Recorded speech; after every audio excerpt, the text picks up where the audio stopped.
ಕಾರ್ಯಕ್ಷಮತೆಯಲ್ಲಿನ ಪಾರದರ್ಶಕತೆ ಮತ್ತು ಹೊಣೆಗಾರಿಕೆಯನ್ನು ಹೆಚ್ಚಿಸುವುದಾಗಿದೆ ಎಂದು ಹೇಳುವ ಮೂಲಕ ತಮ್ಮ ಈ ಸಭೆಯ ಮೂಲ ಉದ್ದೇಶ ಮತ್ತು ಕಾರ್ಯಗಳನ್ನು ಸಂಕ್ಷಿಪ್ತವಾಗಿ ತಿಳಿಸಿದಂತಹ ಮತ್ತು ಶಾಲಾ ಶಿಕ್ಷಣ ಇಲಾಖೆಯ ಪರವಾಗಿ ಅದರಲ್ಲಿನ ಯೋಜನೆಗಳು, ಕಾರ್ಯಚಟುವಟಿಕೆಗಳು, ಅಲ್ಲಿನ ಸೌಲಭ್ಯಗಳು, ಅವಕಾಶಗಳು ಮತ್ತು ಪಾಲಕರ ಜವಾಬ್ದಾರಿ ಇವುಗಳ ಬಗ್ಗೆ ಸಂಪೂರ್ಣವಾಗಿ ಮಾಹಿತಿಯನ್ನು ತಿಳಿಸಿದಂತಹ ಶ್ರೀ ನಾಗರಾಜ್ ಸರ್ ಅವರಿಗೆ ಧನ್ಯವಾದಗಳು. ಈ ಕಾರ್ಯಕ್ರಮಕ್ಕೆ ಈಗ ಆಗಮಿಸಿದಂತಹ ನಮ್ಮ ಮಾರ್ಗದರ್ಶಕರಾದ ಶ್ರೀ ಲಕ್ಷ್ಮೀನಾರಾಯಣ ಹೆಗ್ಡೆ ಸರ್ ಅವರನ್ನು ಆಶೀರ್ವದಿಸುತ್ತಾರೆ.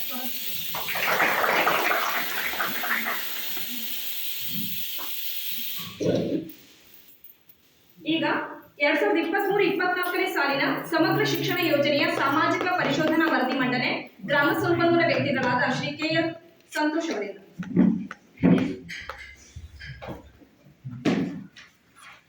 ಎಲ್ಲರೂ ನಮಸ್ತೆ. ನನ್ನ ಹೆಸರು ಕೆ.ಎಫ್. ಸಂತೋಷ್ ಅಂತ. ಸಮಗ್ರ ಶಿಕ್ಷಣ ಕರ್ನಾಟಕ ಯೋಜನೆ ಶಾಲಾ ಹಂತದ ಸಾಮಾಜಿಕ ಪರಿಶೋಧನಾ ವರದಿ 2025-26ನೇ ಸಾಲು. ಈ ವರದಿಯನ್ನ ನಾವು ಮತ್ತು ನಮ್ಮ ತಂಡದವರು ಕಳೆದ 2 ದಿನಗಳಿಂದ 2023-24ನೇ ಸಾಲಿನ ಆರ್ಥಿಕ ವರ್ಷಕ್ಕೆ ಸಂಬಂಧಿಸಿದಂತ ದಾಖಲಾತಿಗಳಾಗಿರ್ಬೋದು, ನಗದು ಪುಸ್ತಕಗಳಾಗಿರ್ಬೋದು, ಅದೇ ರೀತಿಯಾಗಿ ಪಾಲಕ ಪೋಷಕರು, ಸಮುದಾಯದವರು, ವಿದ್ಯಾರ್ಥಿಗಳು ಮತ್ತು ಶಿಕ್ಷಕರ ಸಂದರ್ಶನವನ್ನು ನಡೆಸಿ ಈ ವರದಿಯನ್ನ ಕ್ರೋಢೀಕರಿಸಿರುತ್ತೇವೆ. ಈ ವರದಿಯನ್ನ ತಮ್ಮ ಮುಂದೆ ಮಂಡನೆ ಮಾಡ್ತಾ ಇದ್ದೇವೆ. 2023-24ನೇ ಸಾಲಿನ ಜಾತಿವಾರ ವಿದ್ಯಾರ್ಥಿಗಳ ಸಂಖ್ಯೆ ನೋಡಿದಾಗ ಅಂಗನವಾಡಿಯಲ್ಲಿ 7 ವಿದ್ಯಾರ್ಥಿಗಳಿದ್ರು. ಅದೇ ರೀತಿಯಾಗಿ 1ನೇ ತರಗತಿಯಲ್ಲಿ 4 ವಿದ್ಯಾರ್ಥಿಗಳು, 2ನೇ ತರಗತಿಯಲ್ಲಿ 3 ವಿದ್ಯಾರ್ಥಿಗಳು, ಅದೇ ರೀತಿಯಾಗಿ 3ನೇ ತರಗತಿಯಲ್ಲಿ 1 ವಿದ್ಯಾರ್ಥಿ, ಅದೇ ರೀತಿಯಾಗಿ 4ನೇ ತರಗತಿಯಲ್ಲಿ ಪರಿಶಿಷ್ಟ ಜಾತಿ 1, ಇತರೆ 4, ಒಟ್ಟು 5 ವಿದ್ಯಾರ್ಥಿಗಳು. ಅದೇ ರೀತಿಯಾಗಿ 5ನೇ ತರಗತಿಯಲ್ಲಿ ಯಾವುದೇ ರೀತಿ ದಾಖಲಾತಿ ಇರುವುದಿಲ್ಲ. ಅದೇ ರೀತಿಯಾಗಿ 6ನೇ ತರಗತಿಯಲ್ಲಿ ಪರಿಶಿಷ್ಟ ಜಾತಿ 3, ಇತರೆ 5, ಒಟ್ಟು 8 ವಿದ್ಯಾರ್ಥಿಗಳು.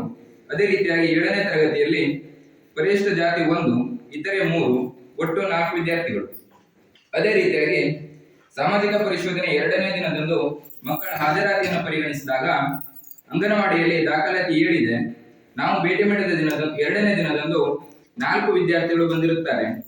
ಅದೇ ರೀತಿಯಾಗಿ 1ನೇ ತರಗತಿಯಿಂದ 7ನೇ ತರಗತಿವರೆಗೆ ದಾಖಲಾತಿ 21 ಇದೆ. ನಾವು ಭೇಟಿ ಮಾಡಿದ 2ನೇ ದಿನದಂದು ಹಾಜರಾತಿ ಪರಿಗಣಿಸಿದಾಗ 21 ವಿದ್ಯಾರ್ಥಿಗಳು ಹಾಜರಿರುತ್ತಾರೆ. ಅದೇ ರೀತಿಯಾಗಿ ಶಾಲಾ ಅನುದಾನ ಬಿಡುಗಡೆ ಅಂತ ವಿವರ ನೋಡುವುದಾದ್ರೆ ಪ್ರಾರಂಭಿಕ ಶುಲ್ಕ 25/6/2023ಕ್ಕೆ 1,233 ರೂಪಾಯಿ 90 ಪೈಸೆ. ಅದೇ ರೀತಿಯಾಗಿ ಶಾಲಾ ಅನುದಾನ 16,990 ರೂಪಾಯಿ ಜಮಾ. ಅದೇ ರೀತಿಯಾಗಿ ಸಾರಿಗೆ ಭತ್ಯೆ 30,000, ಬ್ಯಾಂಕ್ನಿಂದ ಬಂದಂತ ಬಡ್ಡಿ 180 ರೂಪಾಯಿ ಜಮಾ. ಅದೇ ರೀತಿಯಾಗಿ ಶೂ ಮತ್ತು ಸಾಕ್ಸ್ ಅನುದಾನ 6,985. ಅದೇ ರೀತಿಯಾಗಿ ಇತರೆ ಅನುದಾನ ಅಂದ್ರೆ ಶೌಚಾಲಯ ಮತ್ತು ಕುಡಿಯ ನೀರಿಗೆ ಬಂದದ್ದು ಜಮಾ 10,511. ಒಟ್ಟು ಜಮಾ ಆದದ್ದು 65,899 ರೂಪಾಯಿ 90 ಪೈಸೆ. ಅದೇ ರೀತಿಯಾಗಿ ಅನುದಾನ ಬಳಕೆಯಾದಂತ ವಿವರ ನೋಡುವುದಾದ್ರೆ ಶಾಲಾ ಅನುದಾನದ ವೆಚ್ಚ 14,990, ಸಾರಿಗೆ ವೆಚ್ಚ 30,000, ಸ್ವಚ್ಛತಾ ವೆಚ್ಚ ಶೌಚಾಲಯ ಮತ್ತು ಕುಡಿಯ ನೀರಿಗೆ ಖರ್ಚಾದದ್ದು 10,511, ಶೂ ಮತ್ತು ಸಾಕ್ಸ್ ವೆಚ್ಚ 6,985. ಅದೇ ರೀತಿಯಾಗಿ ಒಟ್ಟು ಖರ್ಚಾದದ್ದು 64,486. ಅಂತಿಮ ಶುಲ್ಕ ನೋಡಿದಾಗ 31/3/2024ಕ್ಕೆ 1,413 ರೂಪಾಯಿ ಇದೆ. ಅದೇ ರೀತಿಯಾಗಿ ಸಾಮಾಜಿಕ ಪರಿಶೋಧನೆ ವೇಳೆಯಲ್ಲಿ ಕಂಡು ಬಂದಂತಹ ಪ್ರಮುಖ ಅಂಶಗಳನ್ನು ನೋಡೋದಾದ್ರೆ ಸದರಿ ಶಾಲೆಗೆ ಕಂಪ್ಯೂಟರ್ ಅವಶ್ಯಕತೆ ಇರುವುದನ್ನು ಶಿಕ್ಷಕರು, ಪಾಲಕ ಪೋಷಕರು ಮತ್ತು ಮಕ್ಕಳ ಸಂದರ್ಶನ ವೇಳೆ ತಿಳಿಸಿರುತ್ತಾರೆ. ಅದೇ ರೀತಿಯಾಗಿ ಸದರಿ ಶಾಲೆಯ ನಲಿಕಲಿ ವಿದ್ಯಾರ್ಥಿಗಳಿಗೆ ಕುಳಿತುಕೊಳ್ಳಲು ನಲಿಕಲಿ ಟೇಬಲ್ ಮತ್ತು ಚೇರ್ ಅವಶ್ಯಕತೆ ಇರುವುದನ್ನು ಸಂದರ್ಶನದ ವೇಳೆ ತಿಳಿಸಿರುತ್ತಾರೆ. ಸದರಿ ಶಾಲೆಗೆ 2 ತರಗತಿ ಕೋಣೆಗಳ ಅವಶ್ಯಕತೆ ಇರುವುದನ್ನು ಶಿಕ್ಷಕರು, ಪಾಲಕ ಪೋಷಕರು ಮತ್ತು ಸಮುದಾಯದವರ ಸಂದರ್ಶನ ವೇಳೆ ತಿಳಿದು ಬಂದಿರುತ್ತದೆ. ಅದೇ ರೀತಿಯಾಗಿ ಸದರಿ ಶಾಲೆಗೆ ರಂಗಮಂದಿರದ ಅವಶ್ಯಕತೆ ಇದೆ ಎಂದು ಶಿಕ್ಷಕರು ಮತ್ತು ಪಾಲಕ ಪೋಷಕರು ಮತ್ತು ಸಮುದಾಯದವರ ಸಂದರ್ಶನ ವೇಳೆ ತಿಳಿದು ಬಂದಿರುತ್ತದೆ. ಅದೇ ರೀತಿಯಾಗಿ ಸದರಿ ಶಾಲೆಗೆ ಬರುವ ರಸ್ತೆ ಸರಿ ಇಲ್ಲದಿರುವುದರಿಂದ ರಸ್ತೆಯನ್ನು ಸರಿಪಡಿಸಿಕೊಡುವಂತೆ ಸಮುದಾಯದವರು, ಪಾಲಕ ಪೋಷಕರು ಮತ್ತು ಶಿಕ್ಷಕರು ಸಂದರ್ಶನ ವೇಳೆ ತಿಳಿಸಿರುತ್ತಾರೆ. ಅದೇ ರೀತಿಯಾಗಿ ಸದರಿ ಶಾಲೆಗೆ ನೋಟಿಸ್ ಬೋರ್ಡ್ ಮತ್ತು ಕುಳಿತುಕೊಳ್ಳಲು ಜಮ್ಖಾನ್ ಮತ್ತು ಕುರ್ಚಿ ಅವಶ್ಯಕತೆ ಇದೆ ಎಂದು ಸಂದರ್ಶನ ವೇಳೆ ತಿಳಿಸಿರುತ್ತಾರೆ. ಅದೇ ರೀತಿಯಾಗಿ ಪ್ರಯೋಗಾಲಯಕ್ಕೆ ಬೇಕಾಗುವ ಉಪಕರಣಗಳು, ರ್ಯಾಕ್ಸ್ನ ಅವಶ್ಯಕತೆ ಇದೆ ಎಂದು ಶಿಕ್ಷಕರು ಸಂದರ್ಶನ ವೇಳೆ ತಿಳಿಸಿರುತ್ತಾರೆ. ಅದೇ ರೀತಿಯಾಗಿ ಶಾಲೆಯ ಆಟದ ಮೈದಾನವನ್ನು ದುರಸ್ತಿಗೊಳಿಸಿ ಕ್ರೀಡಾ ಉಪಕರಣಗಳಾದ ಫುಟ್ಬಾಲ್ ಚಕ್ರಸ್ಥ ಹಾಗೂ ಗುಂಡು ಮುಂತಾದವುಗಳ ಅವಶ್ಯಕತೆ ಇರುವುದನ್ನು ಸಂದರ್ಶನ ವೇಳೆ ತಿಳಿಸಿರುತ್ತಾರೆ. ಅದೇ ರೀತಿಯಾಗಿ ಸದರಿ ಶಾಲೆಗೆ ಪೇಂಟಿಂಗ್ ಅವಶ್ಯಕತೆ ಇರುವುದನ್ನು ಮಕ್ಕಳು, ಪಾಲಕ ಪೋಷಕರು ಮತ್ತು ಶಿಕ್ಷಕರು ಸಂದರ್ಶನ ವೇಳೆ ತಿಳಿಸಿರುತ್ತಾರೆ. ಅದೇ ರೀತಿಯಾಗಿ ಸದರಿ ಶಾಲೆಯ ಮಕ್ಕಳಿಗೆ ಐಡಿ ಕಾರ್ಡ್ ಅವಶ್ಯಕತೆ ಇರುವುದನ್ನು ಮಕ್ಕಳು ಸಂದರ್ಶನ ವೇಳೆ ತಿಳಿಸಿರುತ್ತಾರೆ. ಅದೇ ರೀತಿಯಾಗಿ ಸದರಿ ಶಾಲೆಯ ಮಕ್ಕಳಿಗೆ ಕಲಿಕೆಯಲ್ಲಿ ಸಹಾಯವಾಗಲು ಭೂಪಟ ಮತ್ತು ಗ್ಲೋಬ್ ಮುಂತಾದವುಗಳ ಅವಶ್ಯಕತೆ ಇರುವುದನ್ನು ಸಂದರ್ಶನ ವೇಳೆ ತಿಳಿಸಿರುತ್ತಾರೆ. ಸದರಿ ಶಾಲೆಗೆ ಡ್ರಮ್ ಸೆಟ್ ಅವಶ್ಯಕತೆ ಇರುವುದನ್ನು ಸಂದರ್ಶನ ವೇಳೆ ತಿಳಿಸಿರುತ್ತಾರೆ. ಅದೇ ರೀತಿಯಾಗಿ ಸದರಿ ಶಾಲೆಗೆ ತೂಕದ ಮಷಿನ್ ಮತ್ತು ಎತ್ತರ ನೋಡುವ ಮಾಪನ ಅವಶ್ಯಕತೆ ಇದೆ ಎಂದು ಸಂದರ್ಶನ ವೇಳೆ ತಿಳಿಸಿರುತ್ತಾರೆ. ಅದೇ ರೀತಿಯಾಗಿ ಸದರಿ ಶಾಲೆಯ ಆವರಣದಲ್ಲಿರುವ ಅಂಗನವಾಡಿ ಕೇಂದ್ರಕ್ಕೆ ಅವಶ್ಯಕವಿರುವ ಅಂಶಗಳನ್ನು ನೋಡುವುದಾದರೆ ಆಹಾರ ಧಾನ್ಯಗಳನ್ನು ಇಡಲು ಪ್ಲಾಸ್ಟಿಕ್ ಬಾಕ್ಸ್ನ ಅವಶ್ಯಕತೆ ಇದೆ ಎಂದು ಅಂಗನವಾಡಿ ಸಿಬ್ಬಂದಿಗಳು ತಿಳಿಸಿರುತ್ತಾರೆ. ಅದೇ ರೀತಿಯಾಗಿ ವರಾಂಡಕ್ಕೆ ಪಾರ್ಟಿಕಲ್ನ ವ್ಯವಸ್ಥೆ ಬೇಕು ಎಂದು ಸಂದರ್ಶನ ವೇಳೆ ತಿಳಿಸಿರುತ್ತಾರೆ. ಅದೇ ರೀತಿಯಾಗಿ ತೂಕದ ಮಷೀನು, ಅದೇ ರೀತಿಯಾಗಿ ಆಟಿಕೆ ಸಾಮಾನು ಇಡಲು ರ್ಯಾಕ್ಸ್ನ ಅವಶ್ಯಕತೆ ಇರುವುದನ್ನು ಸಂದರ್ಶನ ವೇಳೆ ತಿಳಿಸಿರುತ್ತಾರೆ. ಅದೇ ರೀತಿಯಾಗಿ ಕೈ ತೊಳೆಯಲು ಸಿಂಕ್ನ ವ್ಯವಸ್ಥೆ ಬೇಕೆಂದು ಸಂದರ್ಶನ ವೇಳೆ ತಿಳಿಸಿರುತ್ತಾರೆ. ಅದೇ ರೀತಿಯಾಗಿ ವಾರದ ವಿಷಯಕ್ಕೆ ತಕ್ಕಂತೆ ಚಾರ್ಟ್ ವ್ಯವಸ್ಥೆ ಕಲ್ಪಿಸಿಕೊಡುವಂತೆ ಸಂದರ್ಶನ ವೇಳೆ ತಿಳಿಸಿರುತ್ತಾರೆ. ಅದೇ ರೀತಿಯಾಗಿ ಅಂಗನವಾಡಿ ಮಕ್ಕಳಿಗೆ ಆಟವಾಡಲು ಒಳಾಂಗಣ ಮತ್ತು ಹೊರಾಂಗಣ ಆಟಿಕೆ ಸಾಮಾನು ಅವಶ್ಯಕತೆ ಇದೆ ಎಂದು ಅಂಗನವಾಡಿ ಸಿಬ್ಬಂದಿಯವರು ತಿಳಿಸಿರುತ್ತಾರೆ. ಅದೇ ರೀತಿಯಾಗಿ ಸದರಿ ಶಾಲೆಯ ಮಕ್ಕಳಿಗೆ ಊಟ ಮಾಡಲು ಬಟ್ಟಲು ಮತ್ತು ಪಾತ್ರೆಯನ್ನು ನೀಡಲು ಸ್ಟ್ಯಾಂಡ್ ಅವಶ್ಯಕತೆ ಇರುವುದನ್ನು ಸಂದರ್ಶನ ವೇಳೆ ಮಕ್ಕಳು ತಿಳಿಸಿರುತ್ತಾರೆ. ಅದೇ ರೀತಿಯಾಗಿ ಸಾಮಾಜಿಕ ಪರಿಶೋಧನೆ ವೇಳೆಯಲ್ಲಿ ಕಂಡುಬಂದಂತಹ ನ್ಯೂನತೆಗಳನ್ನು ನೋಡುವುದಾದರೆ ಸದರಿ ಶಾಲೆಯ 2 ವಿದ್ಯಾರ್ಥಿಗಳು ಕಲಿಕೆಯಲ್ಲಿ ಹಿಂದುಳಿದಿರುವುದು ಸಾಮಾಜಿಕ ಪರಿಶೋಧನೆ ವೇಳೆಯಲ್ಲಿ ಕಂಡುಬಂದಿರುತ್ತದೆ. ಅದೇ ಅಂತಿಮ ಶುಲ್ಕ 33,413 ರೂಪಾಯಿ ಉಳಿದಿತ್ತು ಅಂತ 2023-24ನೇ ಸಾಲಲ್ಲಿ.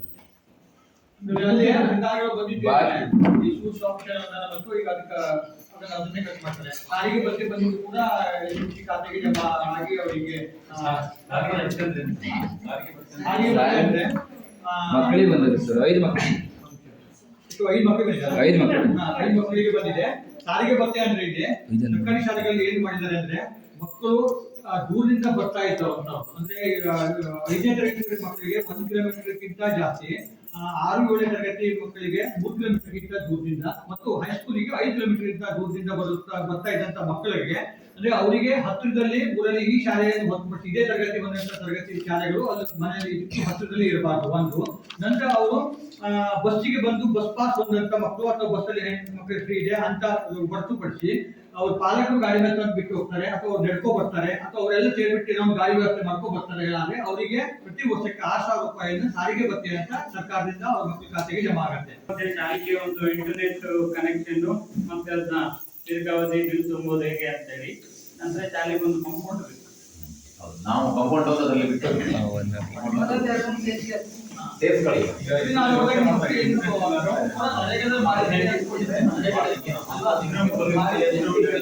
ಆದ್ರೆ ಇಲ್ಲಿ ಒಂದು ನೋಡಿದಾಗ ಇಲ್ಲಿ ಒಂದು ಭೂಮಿಯನ್ನು ನೋಡಿದಾಗ ಕೆಲವೊಂದಷ್ಟು ಬಿಲ್ಡಿಂಗ್ ಸಂಬಂಧಪಟ್ಟ ಕಾಂಪೌಂಡ್ ಇರಲಿ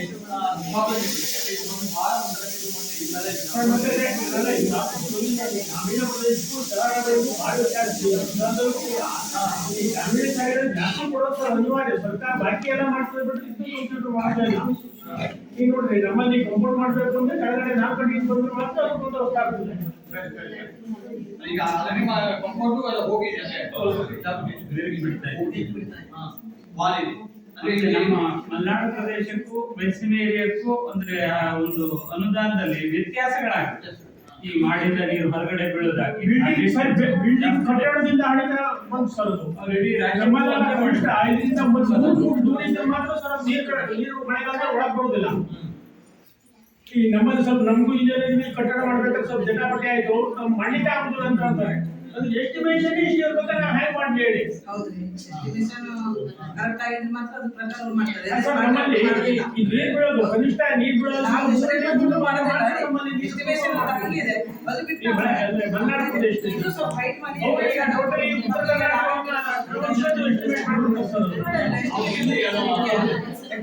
ಸರ್ಕಾರ ಬೆಳವಣಿಗೆ ಆಗಬೇಕು. ಅಲ್ಲಿಯ ಭೌಗೋಳಿಕ ಪರಿಸ್ಥಿತಿ 2023-24 ಸಾಲಿನ ಶಾಲೆಯ ಸಂಪೂರ್ಣ ಜಮಾ ಖರ್ಚು ವಿವರ ಮತ್ತು ಪ್ರಸ್ತುತ ದಾಖಲಾತಿ ಹಾಜರಾತಿ ಮತ್ತೆ ಬೇಡಿಕೆಗಳು ಮತ್ತು ಪ್ರಸ್ತುತ ಮಕ್ಕಳ ಕಲಿಕೆಯ ಬಗ್ಗೆ ಸಮಗ್ರವಾಗಿ ಕ್ರೋಢೀಕೃತ ವರದಿಯನ್ನ ಸವಿಸ್ತಾರವಾಗಿ ಮಂಡಿಸಿದಂತಹ ಶ್ರೀ ಕೆ ಸಂತೋಷ್ ಅವರಿಗೆ ಧನ್ಯವಾದಗಳು.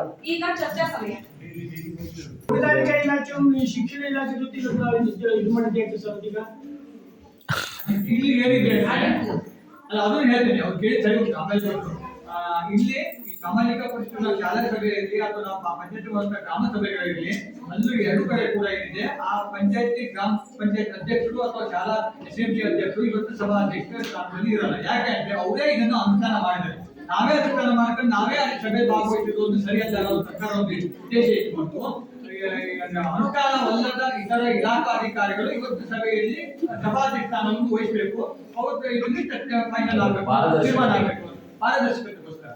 ನಾವೇ ಮಾಡಿದ್ದನ್ನ ನಾವೇ ಪರಿಶೀಲನೆ ಮಾಡಿದ್ರೆ ಸರಿ ಅಂತ ಆಗ್ತದಲ್ಲ, ತಪ್ಪು ಮಾಡಿದ್ರೆ ಸರಿ ಅಂತ ಆಗ್ತದೆ. ಸರಿ ಅಲ್ಲಲ್ಲ ಅದಕ್ಕೋಸ್ಕರ ಆ ಒಂದು ಉದ್ದೇಶದಿಂದ ಆ ಇಲಾಖೆ ಮುಖ್ಯಸ್ಥರ ಅಮೂಲ್ಯ ಸಮಯವನ್ನು ನಾವು ಬಳಸಿಕೊಂಡು ವ್ಯವಸ್ಥಿತ ಮಾಡಿ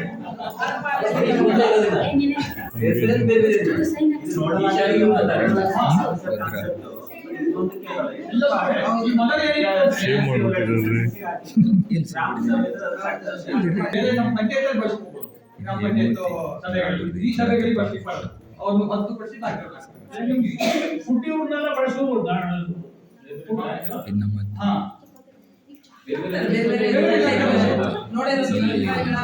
ಸಂಪರ್ಕ ಇಲಾಖೆಯವರು ಕೊಟ್ಟಿದ್ದಾರೆ.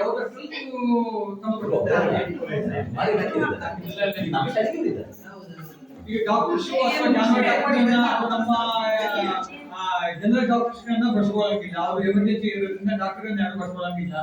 ಜಾನ್ವರ್ ಡಾಕ್ಟರ್ನು ಕೆಲವು ಟೈಮ್ ಅಲ್ಲಿ ಹಾಕ್ತೀವಿ. ಕಡೆಗೆ ಸರ್ಕಾರದಿಂದ ಲೆಟರ್ ಮಾಡಿದ್ದು ಬೇಡ ಅಂತ ಎಮರ್ಜೆನ್ಸಿ ಇರ್ತದೆ ಬೇಡ ಅಂತ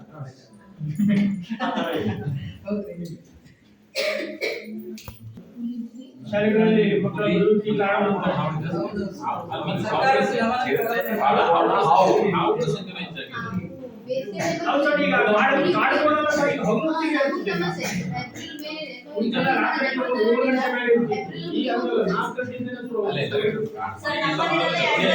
ಅವತ್ತರ ಮನೆ ಸರ್ಕಾರ ಆಮೇಲೆ ಸಮಸ್ಯೆ ಇಲ್ಲ. ಈಗ ನಮ್ಗೆಲ್ಲ ಸಿಗ್ತವೆ ಎಲ್ಲ ದೊಡ್ಡ ಸಮಸ್ಯೆ